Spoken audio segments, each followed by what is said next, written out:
Hi, I'm Josh Katzenstein here with Jeff Duncan, and this is this week's version of the DAT chat on Facebook Live. We'll be talking about the Saints offseason just as we did last week, but the Combine starts next week, so if you have any questions about, the Saints' plans, although obviously I say that, but, they only have one draft pick in the first 4 rounds, so if you're looking for prognostications, neither of us are smart enough to make those because, it's pretty tough to project, the 61st pick in the draft? Yeah, if they have that. If they don't trade it for Antonio Brown. Maybe they'll trade it for Antonio Brown. Well, that would be certainly something that we would discuss right here on DAT Chat. But I just wanted to wish everyone a happy Carnival season. I will not be here next week, so I figured I would be a little festive this week, because I will be at the Combine in Indianapolis, so Jeff will have to be running the show, and then by the time I return, it will already be Fat Tuesday. So I hope everyone has it. Today is Muses, the big parades roll a week from today. I will be in Indy during Muses, but I will be returning Saturday, and I will be here for Super Sunday, and then Lundi Gras and Mardi Gras Day. So I hope everyone has a great time out there, and suppose I can dispose of these.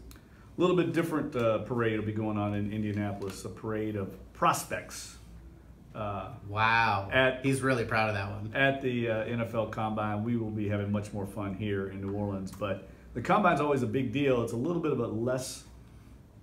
it's less important this year, obviously, because of the lack of draft picks. But we don't know what the Saints are going to do. They can make a trade. They could acquire picks. There's so much that can happen here between now and the NFL draft. But this is really the start of the draft process for the entire organization. Matter of fact, they were in draft meetings last week from early in the morning till late at night, preparing the board before they go to the Combine. Right. This is kind of where it all starts. So, I know the Senior Bowl's already kind of taken place, and a lot of people talk about the draft then, but really for the coaching staff, some of these Saints coaches, they just hired some special teams coaches, so they really can't start the draft process so they get the staff aligned and they get a real feel from the scouting department, the coaching staff that is, on who the prospects are this year. I mean, if you asked Sean Payton a month ago who the top running back prospect was, he wouldn't have any clue. And now he's getting educated on that right now. I bet he knows. He'd probably just say the kid from Alabama or whatever. I mean, last year I know he loved Saquon Barkley, so certainly I think he knows a little bit. I'm sure he knows the quarterback prospects as well.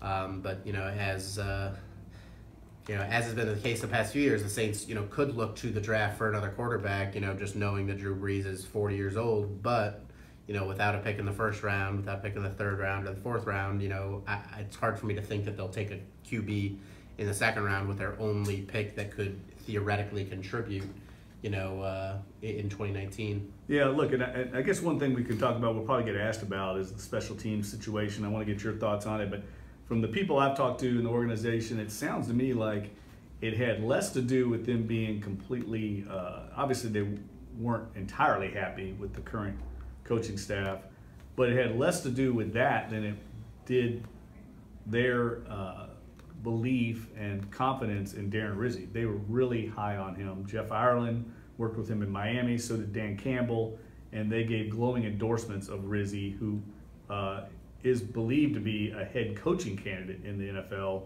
I think they just felt like it was a chance to upgrade.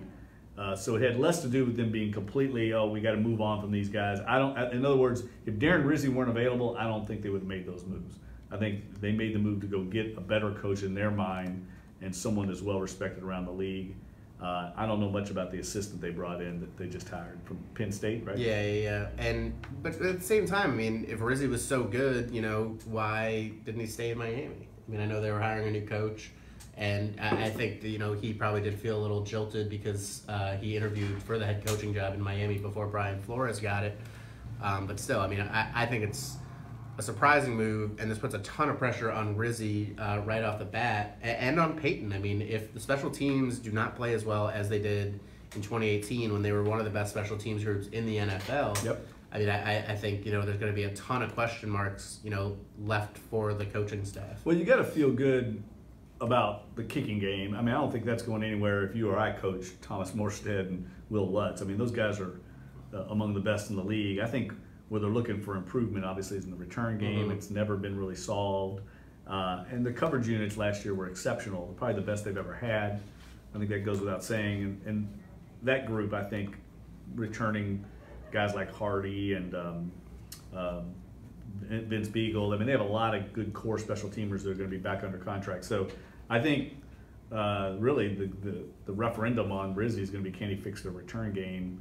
And it's just hard to return in the NFL anymore. Right. I mean, all the punters are so good. They get exceptional hang time. Everybody's trying to prevent returns.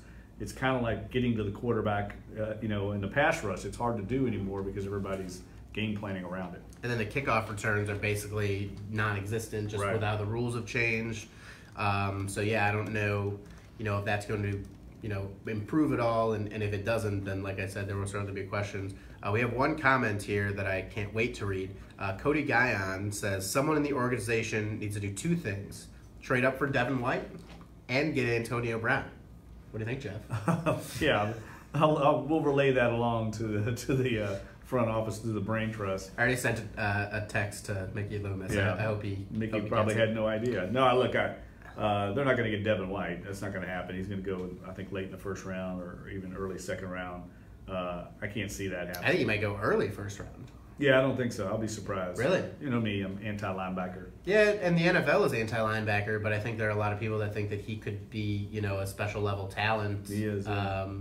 I think it's more like we might want to make a bet off air because gambling's illegal about who goes higher between Devin White and Greedy Williams. What do you think?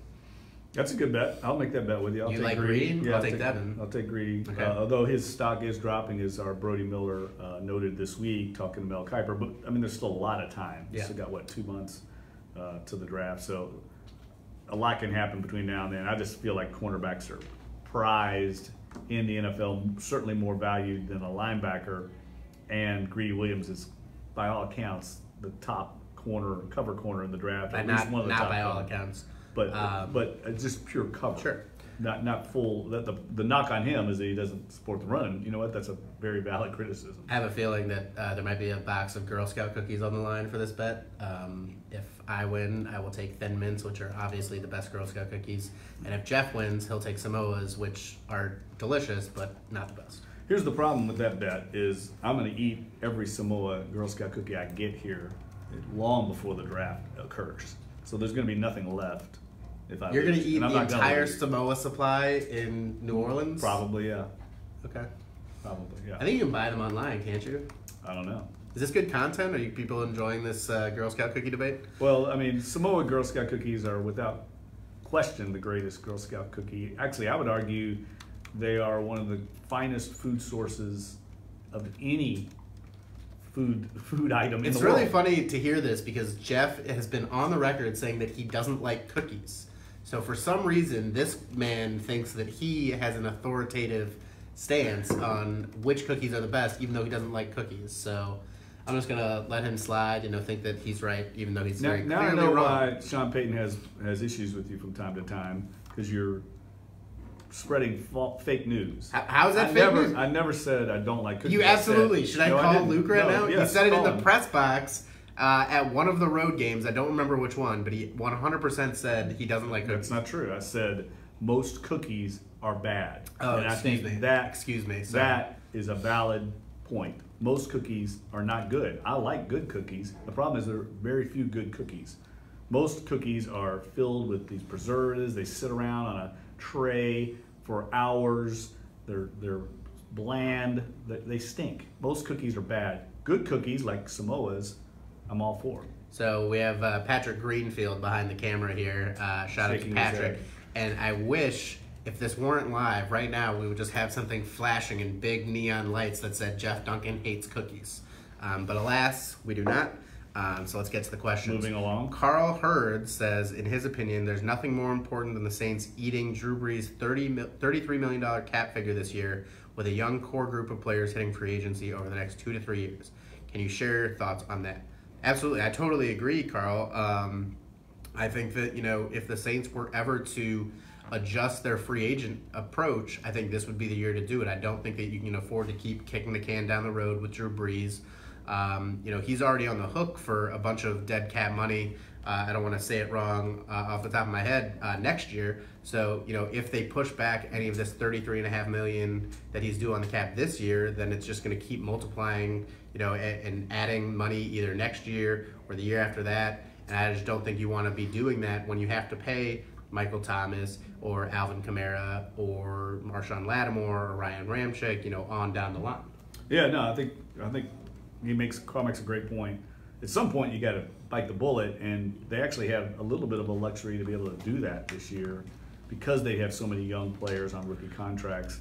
Eventually, I think their thought process is eventually when they move on from Breeze, they can bite it then because they most likely have a quarterback on a rookie contract, assuming they draft a quarterback.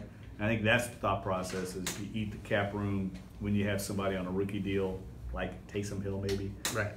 But can you bank on that at this point? And at some point, you got to pay the piper. And they haven't paid the piper in a long time on this, and it keeps getting bigger, like Josh said. So, yeah, I'm kind of inclined to do that. But how many more years does Breeze have? I think that's a huge question. He's under contract this year, not beyond this year. I know he keeps saying he wants to take it 1 year at a time. But I thought for the first time since I've covered him, he started to show his age toward the end of last season. I don't know if it was the grind of the long season. I don't know what it was, but it seemed like he wasn't the same quarterback the last 6 weeks of the season that he was in the first 10 weeks. Yeah, so I mean, I think that's one possibility that, he, obviously, his stamina, wasn't where it needed to be, but I think it's also possible that opposing defenses started to figure out the Saints. I mean, they were scoring at this historic rate, right. And, coaches in this league, as much as people bash them, are smart, and they eventually figure out your tendencies, and I think, that certainly could be an issue too. And I mean, it could be a little of column A and column B.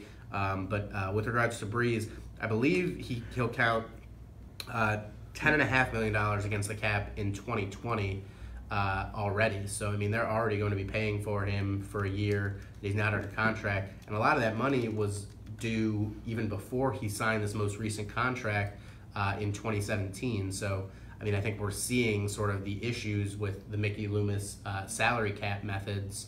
Obviously, what he's done has paid off, considering the Saints, have been in the playoffs 2 years in a row and look, to be Super Bowl contenders again next year.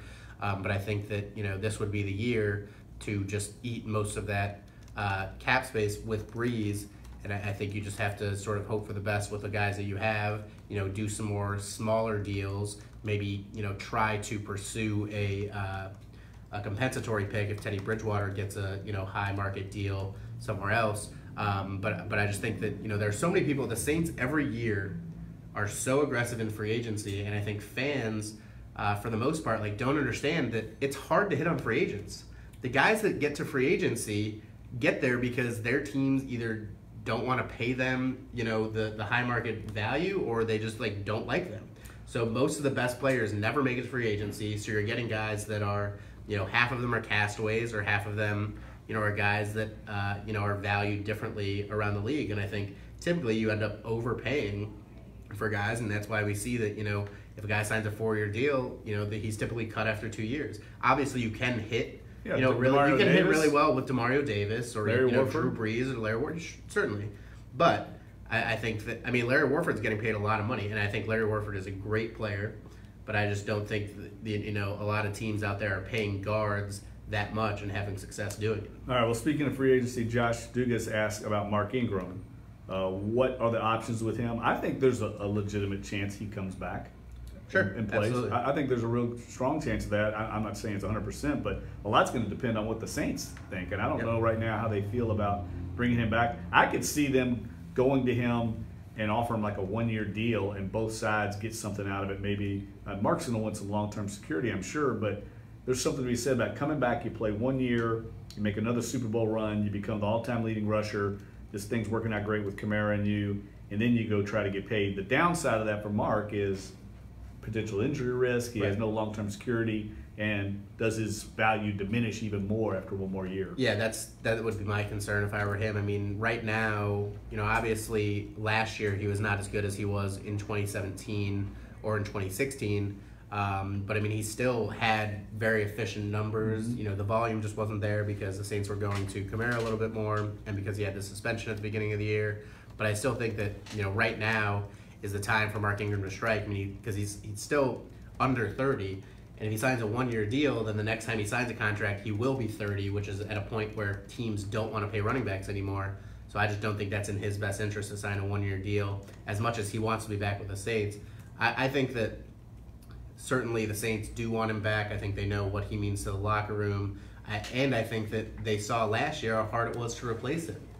You know, I didn't feel that way. I feel like he's easily replaceable. Well, he should be with the running backs in this league, but for whatever reason, the Saints could not replace him. What do you mean? They went 3-1 without him. Yeah, but they lost a game because they gave up 48 points. It had nothing to do with Mark Ingram. So they went 3-1, but Alvin Kamara dealt with injury because he was overused in those 4 games. They drafted Boston Scott, who didn't work out. They acquired Mike Gillislee, who didn't work out. This is not a one running back league anymore. You have to have a second option. It doesn't have to be, you know, as balanced between those two guys as the Saints, you know, have done the past 2 years. But certainly I think that you need a number 2 running back, and I don't see how the Saints acquire one who, A, is as good as Ingram, because, you know, unless they take him in the second round, which why would you do that when you have Alvin Kamara? Or, you know, if you're going to sign someone as a free agent, why wouldn't you just pay a little bit more for Ingram? I just feel like you can find a running back a number 2 running back in undrafted college ranks, low round draft picks. I mean, people do it all the time. They find these guys, you know. I feel like they didn't address it very well last year, but it was only 4 games. They went 3-1 without him. I understand why they didn't make it a high priority. What did it really hurt them? So you know? it didn't really hurt them in terms of the wins and losses, but I just do think that based on what happened last year, I think that they might be more inclined to re-sign him because they did such a poor job of finding a suitable replacement. All right, moving on. You know, I feel like I agree with you in this regard. Mark Ingram's an underrated player. He's a very good running back. I think his lifetime average, career rushing average, is among the highest in the history of the franchise. That's not to be undersold. I mean, the guy's a very good player. I just think in the Saints system, you already have Alvin Kamara, who's a special talent. His value is less to the Saints than it might be to another team. I understand that. Because they have Alvin already there, and he's clearly a unique player. And because they might have to re-sign Alvin after this year. You know, I mean, after year 3, he'll be eligible for a new contract, and I think that, you know, he would certainly want one because he's certainly earning more than a third-round pick. On to the next question. We knew we were going to get this question from Troy Hebert. Yep. He asks, Antonio Brown for our second-round pick. The Steelers have to eat his signing bonus. His contract is $12 million per year for 3 years. Look, I mean, I think Antonio Brown would be incredible for the Saints. And I think that if they got him for 3 years and you had Mike Thomas and you had Alvin Kamara, then it wouldn't matter who's playing quarterback. Jeff could probably lead the Saints to 9 wins if they had those guys after Brees retires. But I just don't know how they're going to do it with the cap situation, with all the guys they have coming up in free agency. And I don't think that, you know, the Steelers are willing to take a second-round pick for him. Last I'd heard, unless, you know, I might have missed something, I'll admit that, was that they were looking for a first-round pick. And that's totally reasonable because he's Antonio Brown. Well, and he's due a $12 million base salary on his contract. You'd be taking on his contract unless you tried to rework it. And I don't think the Saints. I think the Saints would look at Antonio Brown only as like a 1-year, you know, let's try and win a Super Bowl option. They're going to pay Mike Thomas big money long term. Yeah. You're not going to pay Antonio Brown and Mike Thomas. It's impossible unless you have Taysom Hill as your starting quarterback and he's making the rookie minimum, and then you can afford to pay some other players. I don't see that happening. You know, to me, maybe you convince him to come in for 1 year, but then what are you going to do with him? He's how do you under convince contract. him? He's under contract. Right. Yeah, they would have to trade. It would be like a Brandon Cook situation where he's on 3 different teams in 3 years. Yeah, it's the only way I can see it could work. And I don't think look, everybody could use Antonio Brown. You and I agree on him. I mean, he's a dynamic player. I mean, he was incredible in that game in the Superdome this year. He's one of the 5 most dynamic playmakers, I think, in the league. But I don't think the Saints necessarily have to have Antonio Brown. To me, he's like a luxury item. It'd be great to have him. But I think what they need is a really good number 2, you know, a better version of Ted Ginn Jr. is what I think they need. And I think they can get that for a lot less than Antonio Brown because you got a number one. Mike Thomas is a number one. And if you look at the way the Saints have operated under Sean Payton during the Drew Brees era, they have not aggressively pursued wide receivers. I mean, they have drafted them in the first round, but they have not paid them very much money at all. And I don't think that with Michael Thomas, do a $100 million contract. I mean, let's just say he's going to get a $100 million contract. I just don't see how you can afford to pay another guy. I mean, they will be looking for a wide receiver this offseason, absolutely. I just don't think that they can afford Antonio Brown, A, with their salary cap issues this year, and B, with all the guys that they have to pay in the future. And I think Antonio Brown makes more sense for like Green Bay or another market that has an elite quarterback that's looking for a top receiver. The Saints, like we said, already have Mike Thomas. Someone like Green Bay or San Francisco with Jimmy Garoppolo, they're looking for a playmaker on the perimeter. Those are the kind of markets where I could see somebody be willing to trade for him. It doesn't seem to fit right. This timing doesn't fit with the Saints' lack of draft picks and where they're at right now with Mike Thomas. So along those lines, Cody Guyon says the Saints were willing to sign Dez, but not AB. It's a big difference. Huge difference. Money-wise. A, money-wise, and B, talent-wise. Right. I mean, so everyone loves Dez Bryant and loves to talk about Dez Bryant. I don't know if there was a single day in the NFL where Dez Bryant was a better player than Antonio Brown. Right, I agree. And then Dez Bryant fell off a cliff, and he was in a position where he was a free agent for like 9 months, and then the Saints signed him because they needed another receiver during the season. So I think it's totally apples to orange. It's not even apples to oranges. It's apples to like a chicken breast. All right. That's you were stretching on that. Okay, well, look, but you make a great point. Cody, Dez Bryant, they got for free.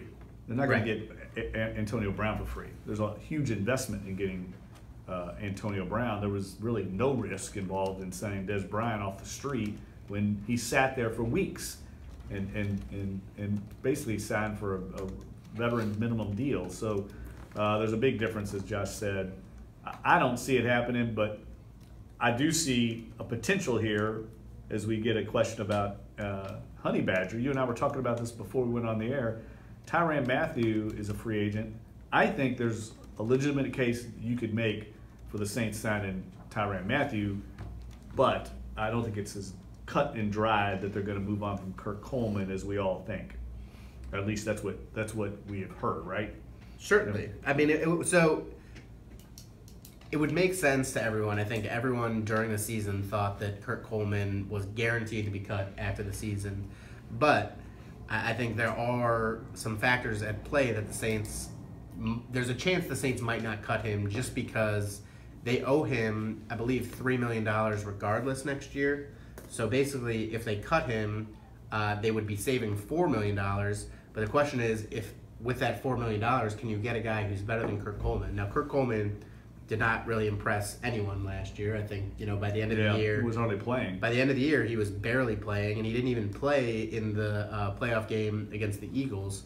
So certainly, I think you can make the argument that he might be done. But the Saints really like his leadership, and they know that they are lacking depth at safety because behind the starters, Von Bell and Marcus Williams, right now they don't have anybody. Kirk Coleman would be the only other guy. Chris Banjo is a free agent. It would make sense for them to have him back, but he's more of a special teams guy.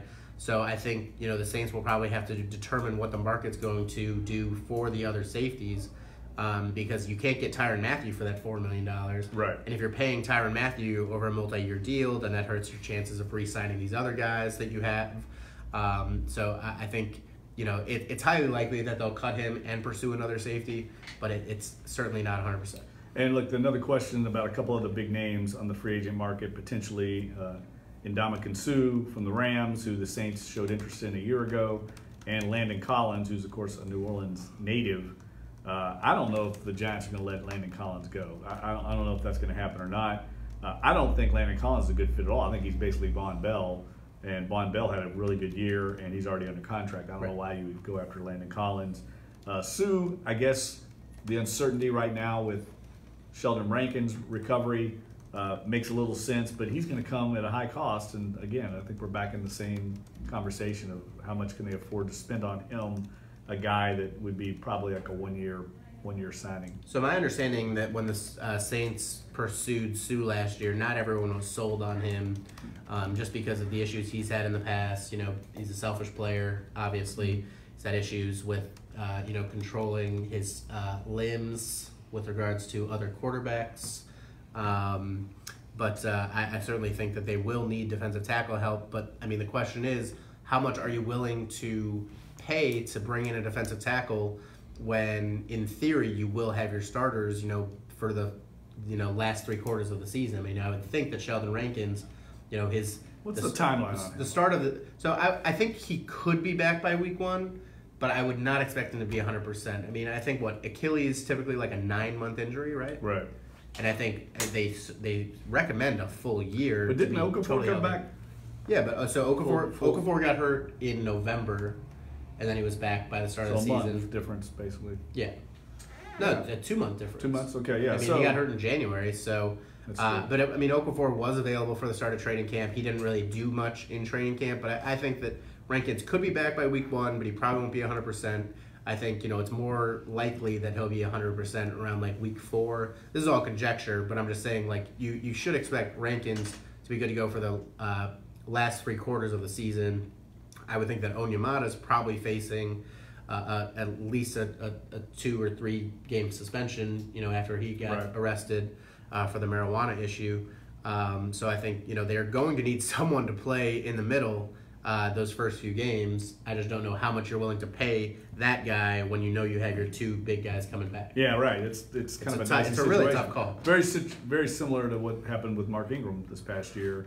What do? Do you go out and invest in somebody heavily for only 4 games? And I think the Saints took the low budget route on that. And like you said, they struggled to replace him in those games. It didn't hurt him in the 1-loss column, but it certainly could have. I mean, let's face it, the Browns make a field goal there. I mean, they're 2-2, not 3-1. The one thing, I mean, that game against the Falcons went to overtime. So, good point. All of a sudden, Mark Ingram But it wasn't all Mark Ingram, though. I guess Josh was right, as usual. That was when the defense was a mess, a hot mess. What they score, like 21 points in that Browns game? Yeah, but that was Greg Williams. He wasn't gonna. Their struggles early were all the defense. As we all know, the Falcons game was a shootout. Okay. But that said, I don't know what they do about all that. With the fact that Rankin's injury, we don't know the return status of him. Really tough break for him. He was having a career year, and now, looking at a second contract and a big payday.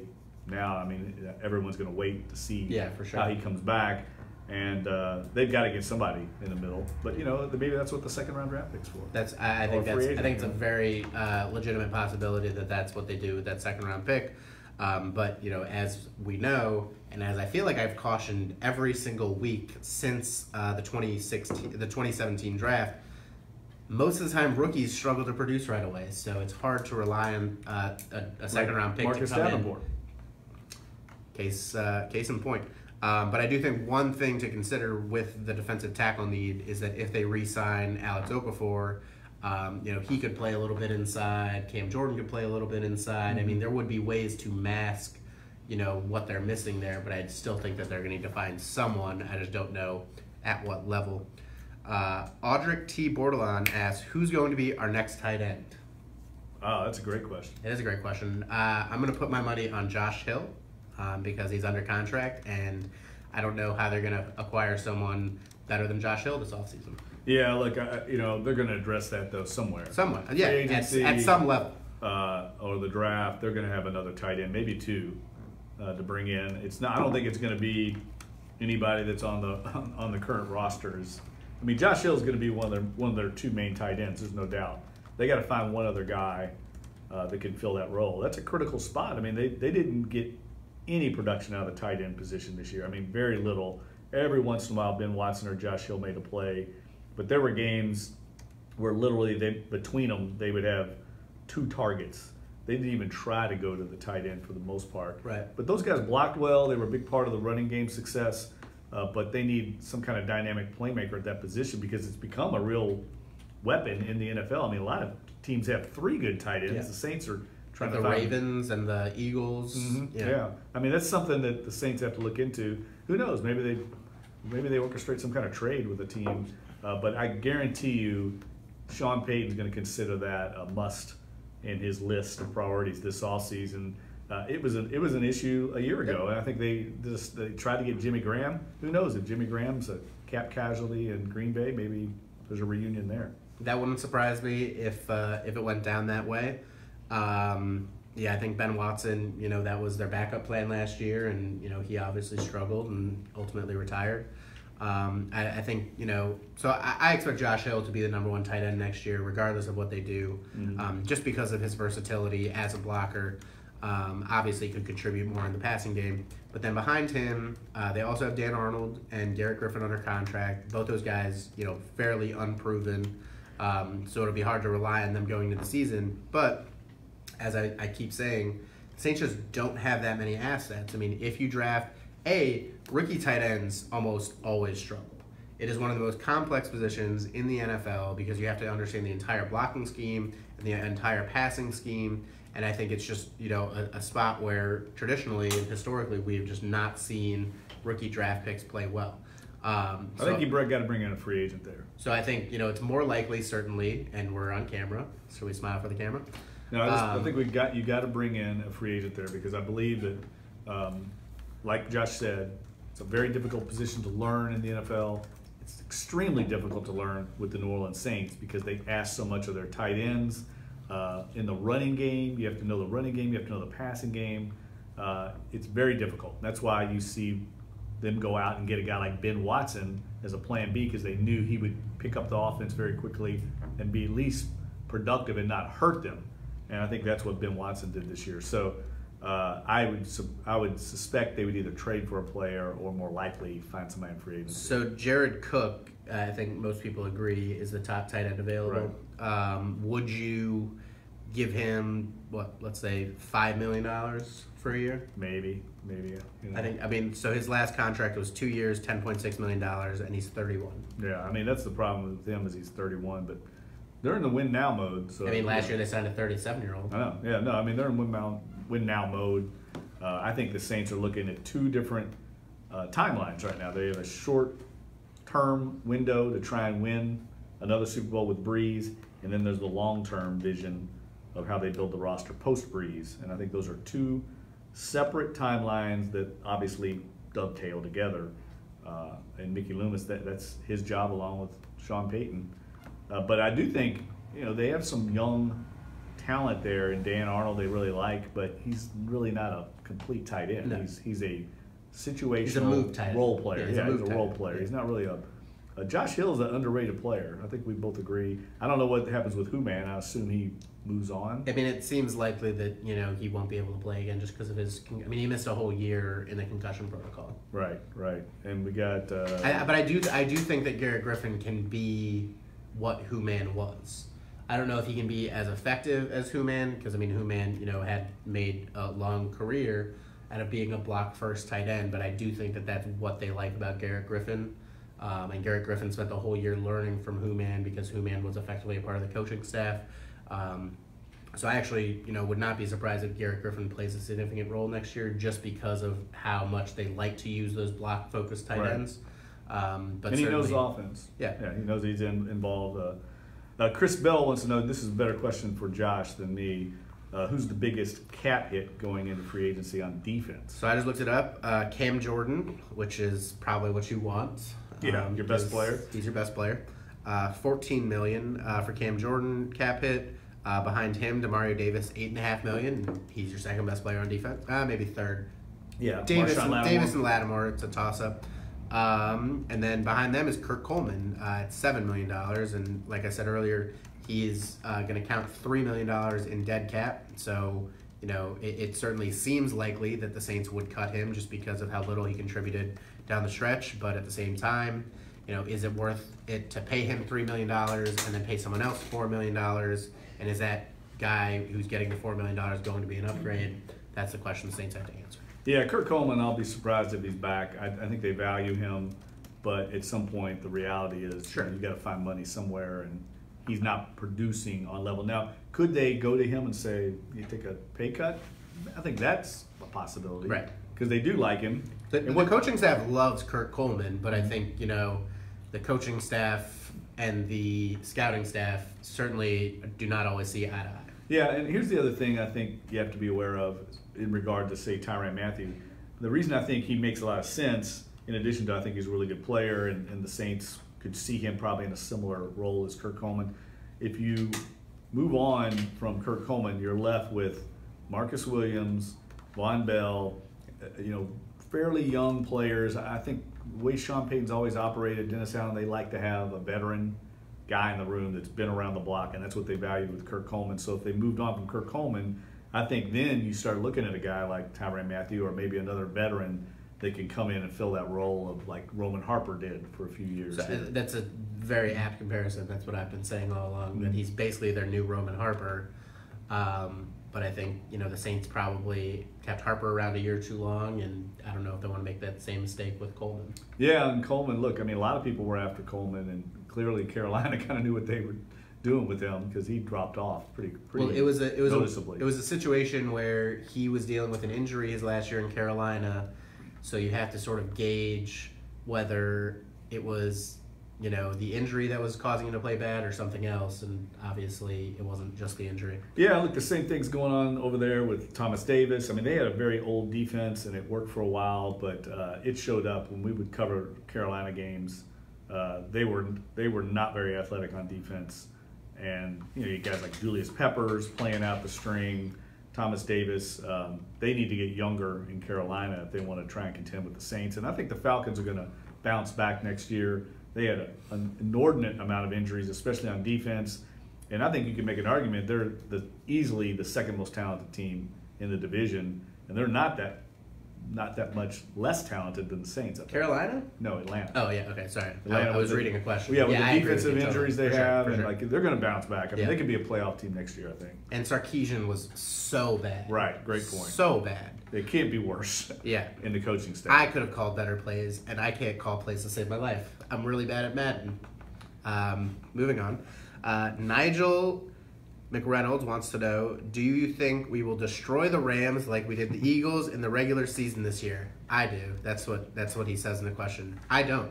Although I guess it depends who's reffing that day, right? Oh, we had to go there. Too soon? You had to go there too soon. Yeah, look, that was a fluke game, as the Eagles proved in the playoffs. That game where they beat Philly, that doesn't happen very often, and there's a big difference. They're playing the Rams in L.A., not in the Superdome, where the Saints are almost invincible until they have a bad call against and it'll be in their new stadium. Yeah.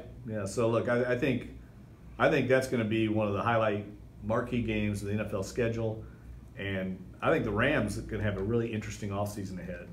For what happened, they came so close. They were all in last year. They had a lot of guys like Sue that were there trying to make it work. They fell short. Now what do? It's going to be a challenge, I think, for Les Snead, the general manager, and Sean McVay, the head coach, the young head coach. How do they take this thing in a new direction? Because I think they're going to get challenged next year in their division. Seattle was a young team that was, playing better toward the end of the year, and I think San Francisco will be a lot better when Garoppolo's back. I agree with that. I just think that I don't see the Saints beating the Rams 48-7 on the road. They did something along those lines against the Bengals, but the Bengals are terrible last year. We sort of the Bengals were awful. Yeah, they played Jeff Driscoll for half that game. They had Jeff Driscoll come in before Andy Dalton even got hurt. We're going to get accused of being Debbie Downers and negative Nancy's, but we're just trying to be realistic. That's going to be a very competitive game. So I think they're not going to whoop them like they did the Eagles. In that game, everything went right for the Saints. The Eagles came in with Jeff as their third cornerback. So I just don't think that you can count on the Rams being that downtrodden by the time the Saints see them. And then this will be our last question for the day, so we appreciate everyone joining us and contributing. Troy Hebert says he keeps hearing people mention trading Andrus Peat, which opens a hole at left guard and very few assets to fill that hole. Do you think this would be a good decision? So I'm sort of on the fence. I don't think they're going to trade Andrus Peat because I don't know who's going to take on his $9.6 million contract for 1 year. Typically, teams value guys that they can acquire for multiple years on a below market deal, whereas Andrus Peat is at the top of the market deal because it's his 5th year option and you have to pay more to keep a guy on his 5th year. So I just don't see how they would trade him and get anything in return that would legitimately help him.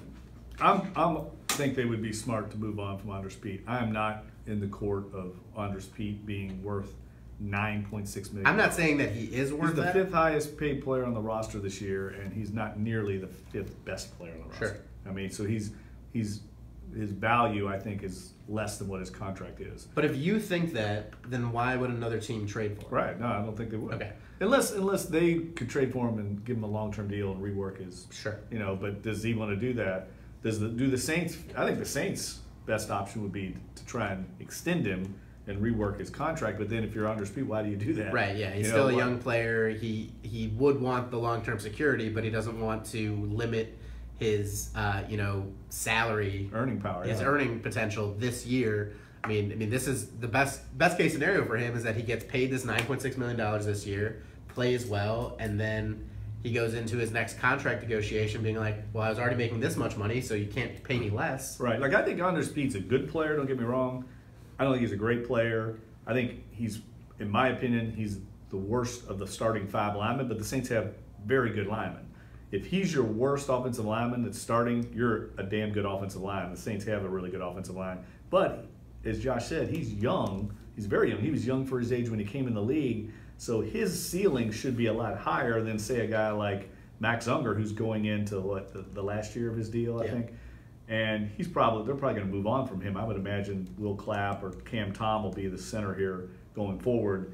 So you might want to invest in him because he can be a part of your future, whereas Max Unger you're not really going to invest in probably. So I think Andrus Peat has more value to the Saints than to most other teams because Teron Armstead still has not played a 16-game season, and Andrus Peat can kick out to left tackle if Armstead goes down. Yeah, versatility, that's a good point. So I do think that's an important thing to remember. So basically, I don't see them trading him. I was actually, my understanding of the 5th year option was wrong. I don't know if we talked about this last week or not.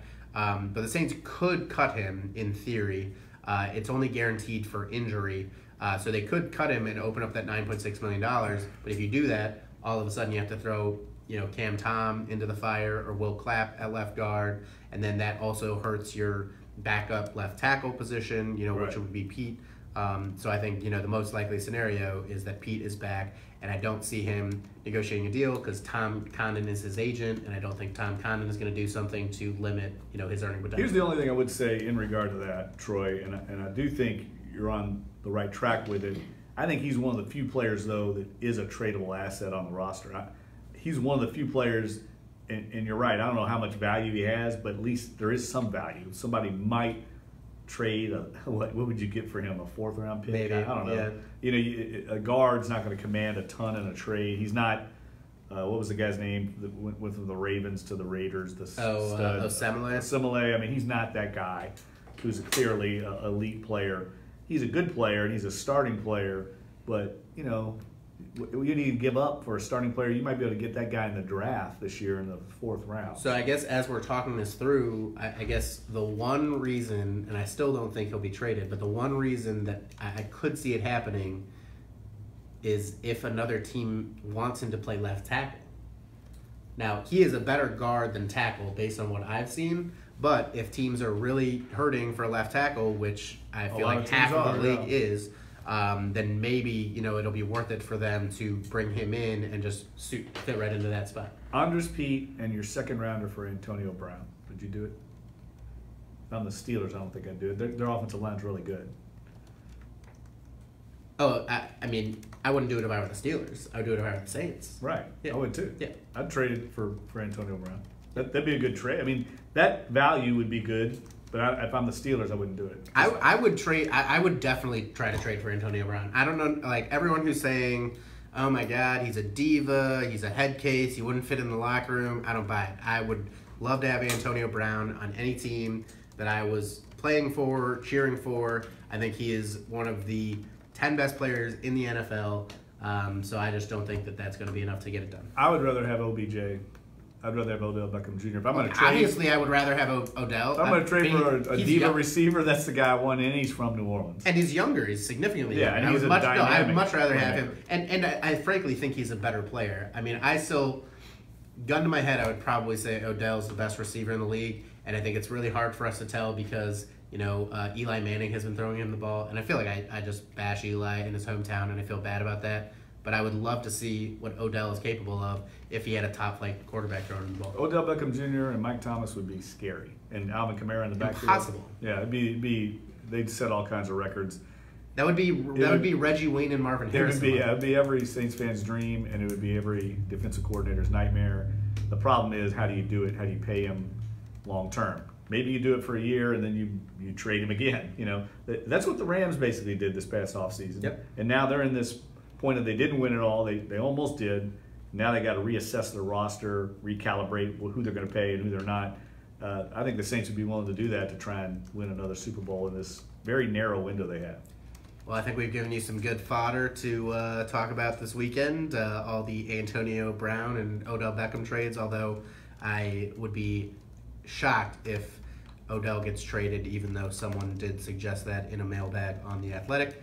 But you can read all of our coverage at NOLA.com/Saints. Jeff and someone else will be back here next Thursday for the DAT Chat Facebook Live, while I will be in Indianapolis. And I hope everyone has a great Mardi Gras, and we will talk to you soon.